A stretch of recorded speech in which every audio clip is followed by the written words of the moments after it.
শুক্রবার থেকে বন্ধ দিবি, দুদিন লাগে বৃহস্পতি, একটা কথা বলে দিলাম।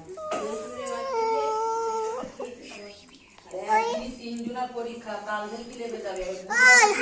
পরীক্ষা থাকবে তিনজনা, আবার বুধবারের দিন করে রেশন, জানিস? এরকম 12-13 হবে সেই দিন।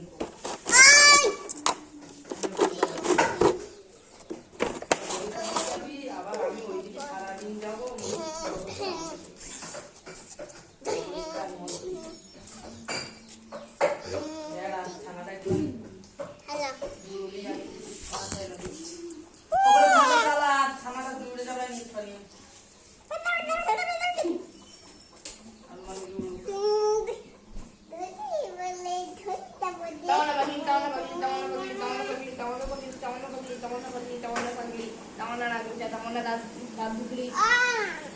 সব রেকর্ড হয়ে গেছে, সব রেকর্ড হয়ে গেছে।